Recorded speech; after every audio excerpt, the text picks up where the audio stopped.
Y llegamos, queridos amigos, a este último miércoles, en este mes de octubre, y nos acompaña muy puntualmente el padre Fernando Ruiz, que como sabemos es teólogo, es carmelita descalzo, y que fue director durante muchos años del Centro de Estudios de los Valores Humanos para sacar la licenciatura en teología. Un gran amigo, alguien a quien conozco desde hace muchos años y que nos ha venido ya acompañando en algunas ocasiones, y le agradezco infinitamente este compromiso que ha asumido de estar con nosotros en los últimos miércoles del mes para compartir, como es nuestra tradición en el programa, un tema de corte espiritual. Y hoy, pues, él ha elegido, y lo apoyo al 1000%, un tema que hemos titulado Orar como Jesús.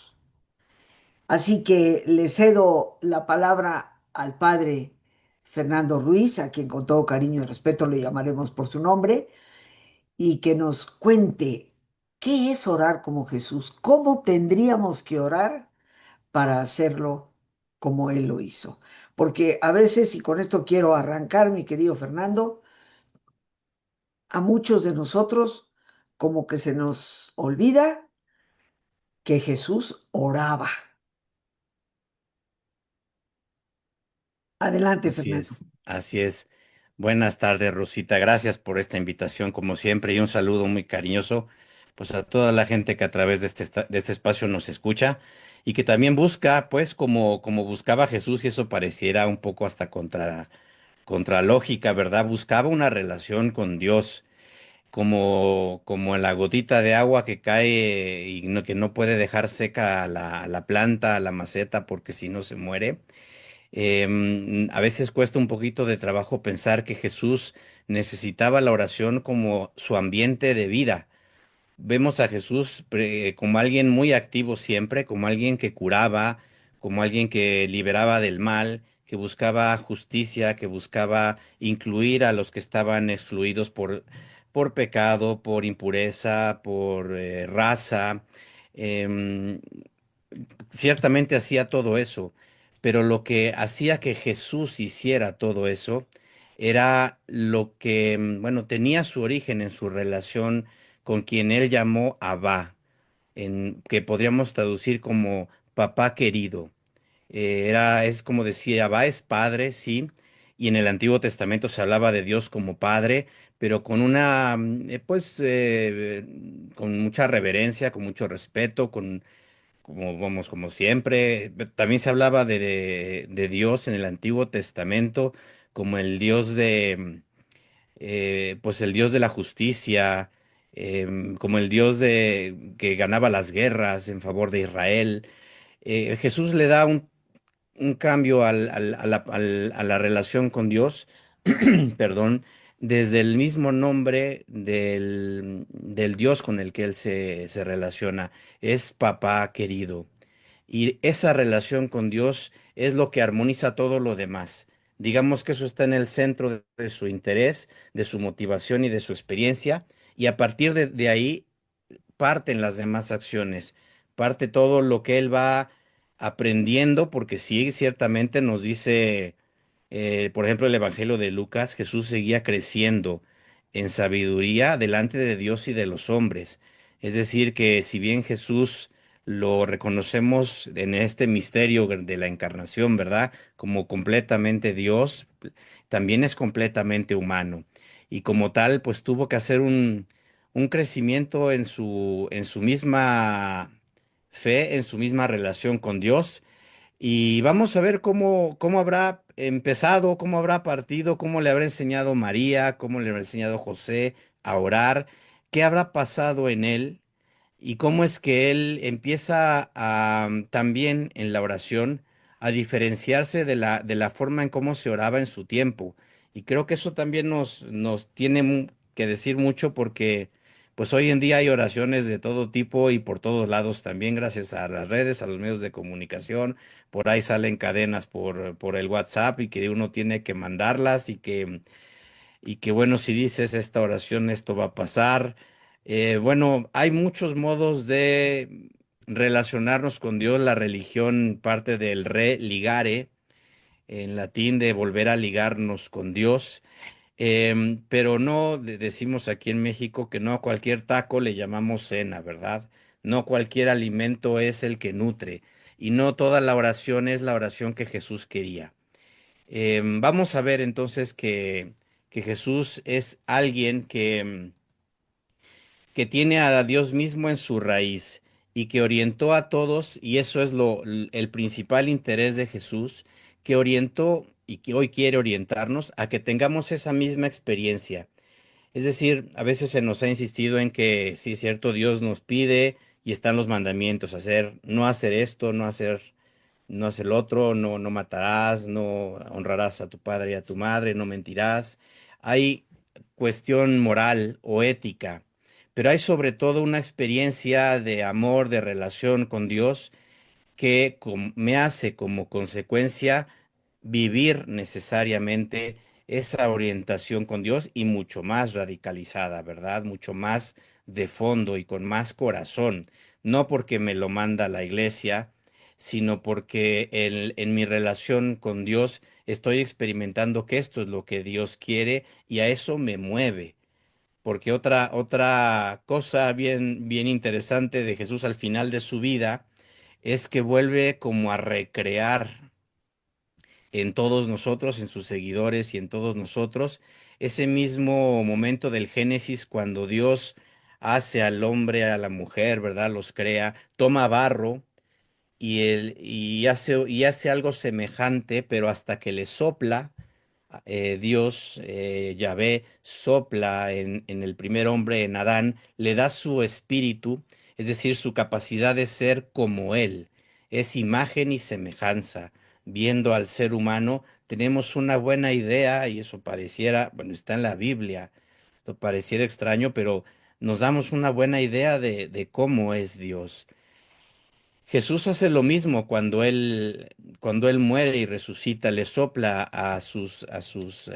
les da su aliento, vamos a decir, a Ujú. sus discípulos, a su gente más querida, a aquellos que mejor lo entienden, y les dice, reciban esta vida que es el Espíritu Santo.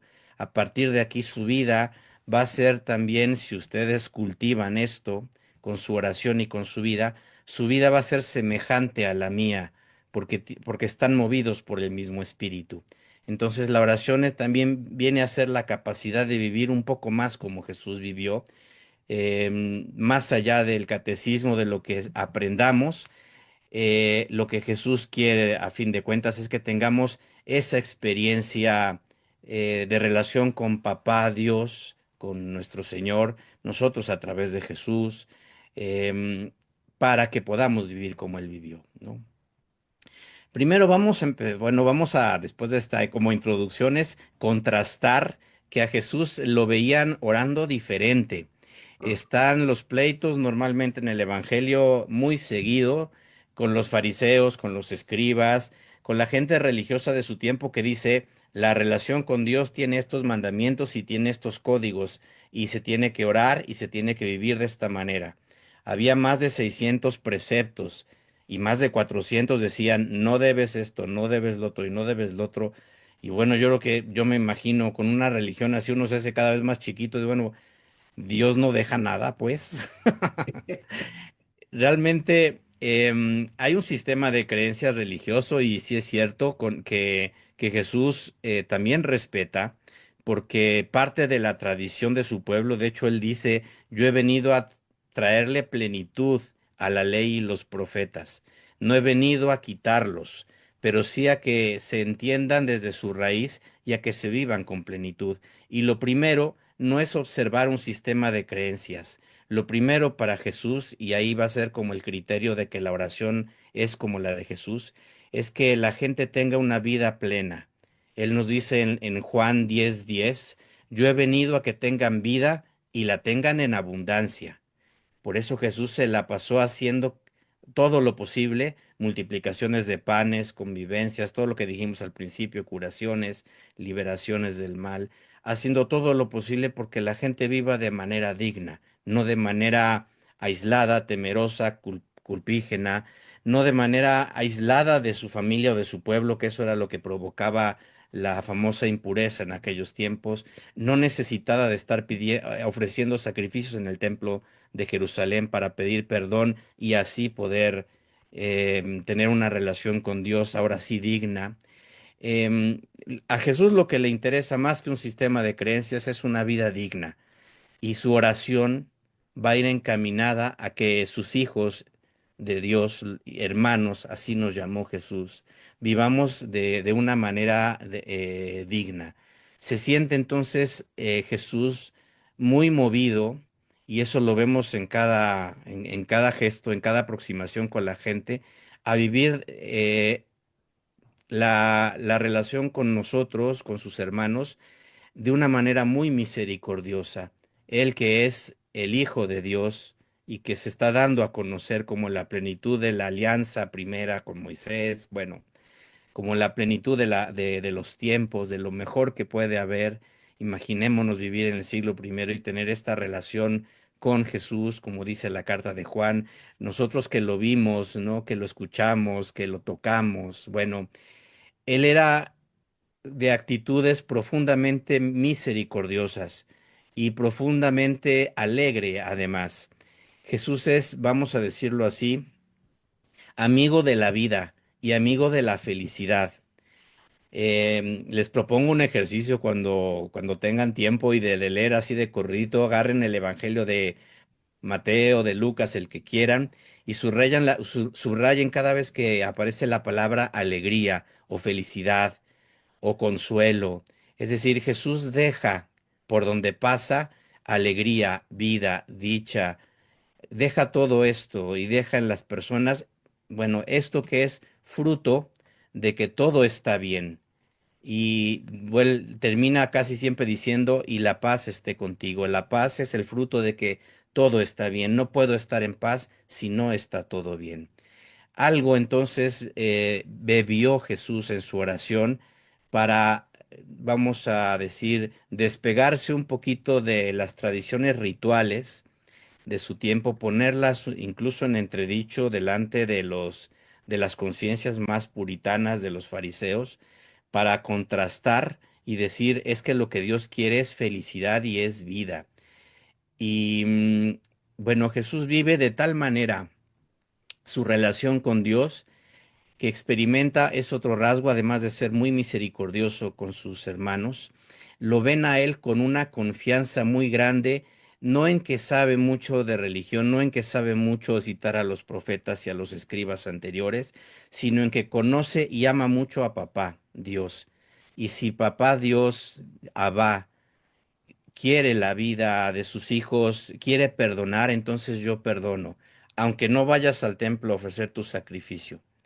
Hay un caso, por ejemplo, muy provocador de Jesús en donde están en la sinagoga y hay alguien con la mano tullida allá en la esquina y por supuesto no puede participar de la reunión apenas si se cuela porque pues es alguien que tiene con el signo de la impureza. Y bueno, va a empezar el rito y antes de cualquier lectura, Jesús le pide a este hombre, ven aquí al centro, véanlo a él, vean a un hermano sufriendo. Y el centro es entonces, qué hay que hacer? Además es sábado y está prohibido trabajar, está prohibido que Jesús se ponga a hacer curaciones. Les dice, ¿qué hay que hacer? Curar, salvar una vida o dejarla perder. ¿Qué se hace en sábado? Que es el día de Dios. En nombre de Dios dejamos que esta persona sufra o en nombre de Dios lo sanamos. La gente no le responde porque la costumbre de su tiempo es hay que respetar la ley y no se puede hacer nada. Jesús nos dice el Evangelio, los mira con ira y con tristeza, porque son rígidos, no entienden que Dios es misericordia. Y eso lo ha aprendido de la relación con papá. Entonces le dice al hombre, extiende tu mano y la mano queda sana. Vemos entonces que el que estaba en la periferia ahora está en el centro y está sano. Es decir, Jesús quiere provocar en nosotros la liberación de algunos modelos rígidos de relación con Dios cuando no van acompañados de vida y de misericordia y compasión. Entonces, la relación de Jesús con papá es de alguna manera distinta, tal que produce frutos distintos. La relación con Dios, Jesús, una persona obediente a cada punto y letra de la ley, lo hace compasivo y misericordioso y lo hace llevar vida.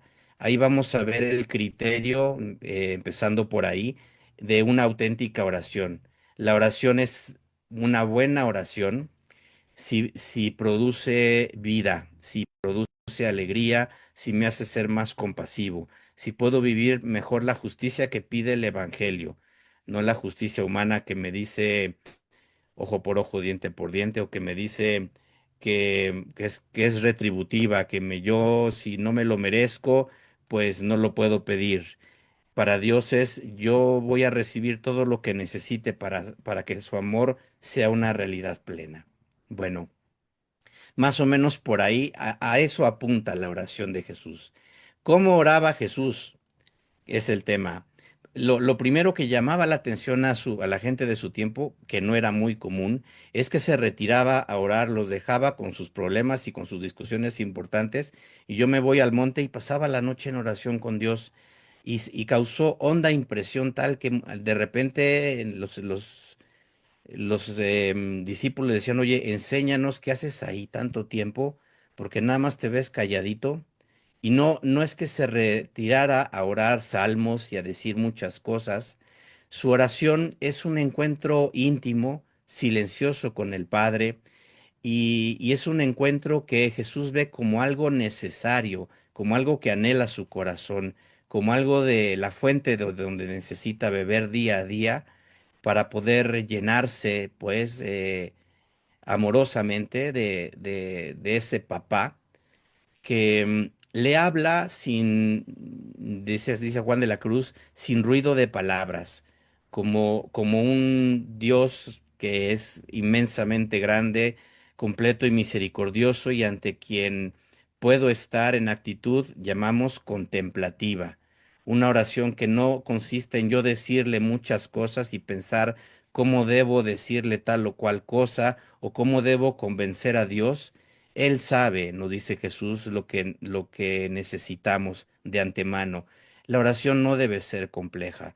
Se le puede exponer, decía Teresa de Jesús también, háblele de la pena que hay en su corazón. Sienta que el corazón se vacía, sienta que hable desde el fondo de su ser, pero después, bien importante, dele la oportunidad a Dios de responder. Y esto es un poquito esta actitud, vamos generando poco a poco y esto es práctica diaria y un esfuerzo cotidiano, vamos generando la capacidad de escuchar, de sentir con el alma, vamos a decirlo así, por usar las metáforas que ya usan los místicos, de captar la presencia que nos hace estar más seguros de las decisiones que tomamos, de las acciones que hacemos, de las maneras de vivir que vamos teniendo porque yo percibo un ambiente cálido, bueno, cálido, amoroso, de justicia, de perdón, pero también de compromiso, también de esfuerzo, también de superación.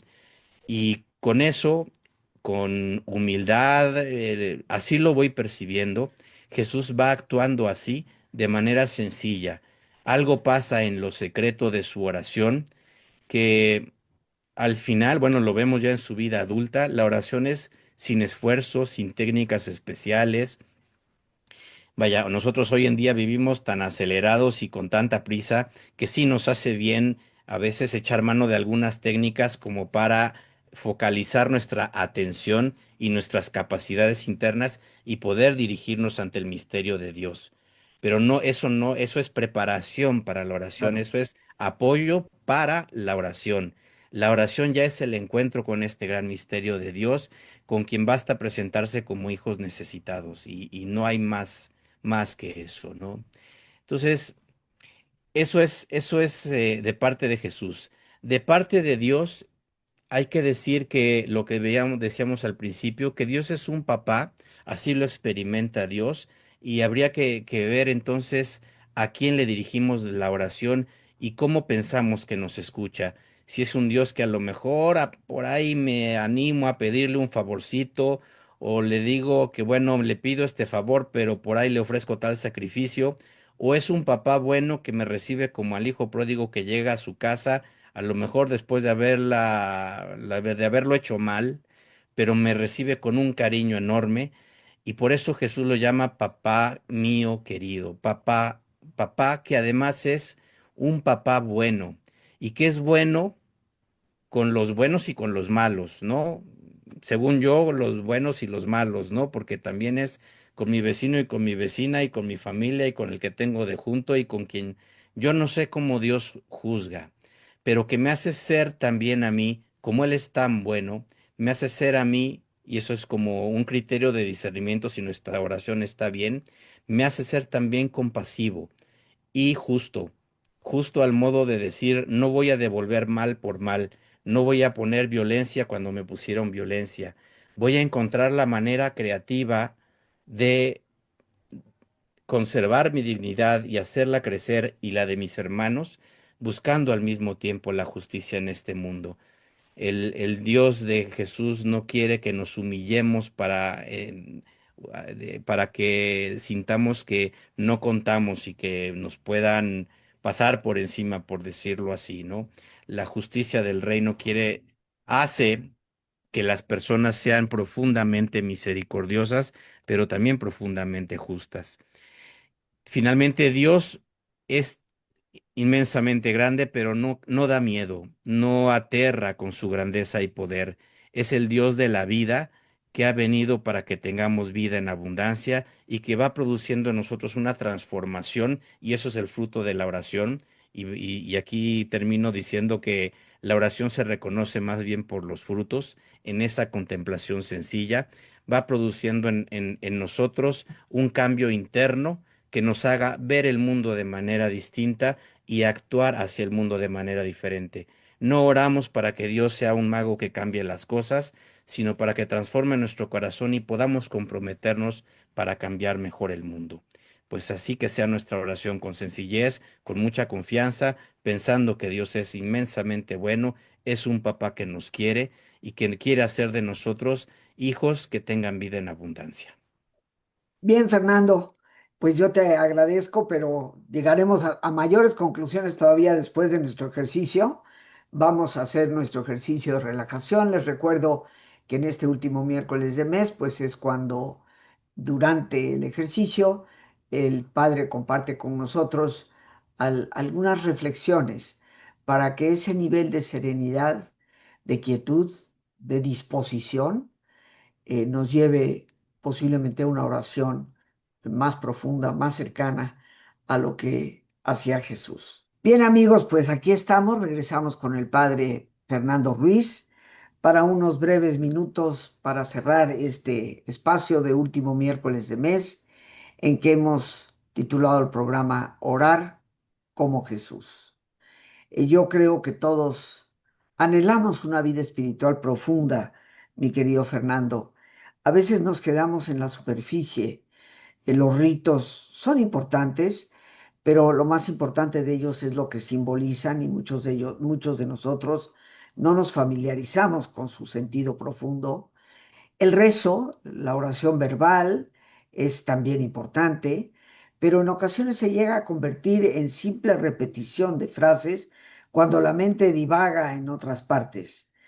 Pero la invitación que Jesús nos hace con su ejemplo es ese darnos silencio, ese apartarnos del quehacer por un espacio de tiempo y dialogar. Decía Teresa de Jesús, y bueno, en este mes de octubre que está acabando, la celebramos el día 15, decía ella que orar es tratar de amistad, estando muchas veces a solas con quien sabemos nos ama. ¿Qué nos puedes decir tú desde nuestra tradición teresiana que nos acerca a orar como Jesús? Y pues gracias, Fernando, por mencionar a nuestros seres queridos en el momento de nuestra relajación, ya que se acerca pues muy próximamente el Día de Muertos. Difuntos. Sí es cierto que Teresa de Jesús valora la oración y pero deja mucha libertad, digámoslo así, con respecto al método, ¿verdad? Cada quien se relaciona con su hermano como es, y con Dios también tiene que haber toda la libertad para que yo pueda decir, yo pueda ser como soy delante de Dios. Y por eso en Jesús tampoco hay como un método. Ciertamente que él aprendió y habría gustado mucho de la oración vocal con algunos salmos que pedían la venida del Mesías, o de que pedían el reino de Dios, la justicia y la libertad para su pueblo. Pero ciertamente que al pronunciar aquellas palabras, yo me imagino que Jesús fue evolucionando, por decirlo así, desde niño, de tal forma que aquello no solamente empezó a ser algo con un contenido más profundo que lo dejaba en silencio, sino que además lo comprometía con aquellos deseos que nacen desde el fondo del corazón. Y por eso Teresa de Jesús le decía, háblale de la pena de tu corazón. Pero después de hablar, mira, después de decirle y de estar con él, y de sentir que estás toda con él, decía, ahora míralo a él, ahora mira cómo te mira, y ahí entenderás cuánto te ama. Y ahí vas a ver que Él deja sus penas para aliviar las tuyas. Por ejemplo, si Jesús estaba en el huerto, Teresa se imaginaba a Jesús orando en el huerto. Dice, decía ella, yo me imaginaba a Jesús cuando estaba solito porque pensaba que así me hacía más caso. Dice, y simplezas como esas tenía muchas, ¿no? Bueno, hombre, cada quien como quisiera, y decía Teresa, al final encontraba que si Jesús en el huerto estaba sufriendo, volteaba para dejar sus penas y aliviar las mías. Eso ya es experiencia, eso ya es algo de lo que Teresa fue viendo cómo Jesús contestaba, digamos, sin ruido de palabras. Decía ella mucho, mira cómo te mira y ahí entenderás cuánto te ama. Y eso es creo que la base de la contemplación, la conciencia de una relación amorosa con Dios que está viva. Pues Fernando, yo te quiero agradecer como siempre tu presencia. El tiempo ya se nos ha agotado, pero pues damos las gracias a Dios ante todo por este espacio que nos ha permitido compartir. A ti, mi querido Fernando, el padre Fernando Ruiz, sacerdote carmelita descalzo, carmelita teresiano, por esta intervención siempre puntual los últimos miércoles de mes. Muchas gracias por este tema que nos deja tarea para practicar, no solo reflexionar, sino practicar. Gracias a nuestra productora Lorena Sánchez y bueno, pues sobre todo gracias a ti, que eres el más importante, por tu paciencia al escucharme, por ayudarme siempre a crecer contigo. Que Dios te bendiga.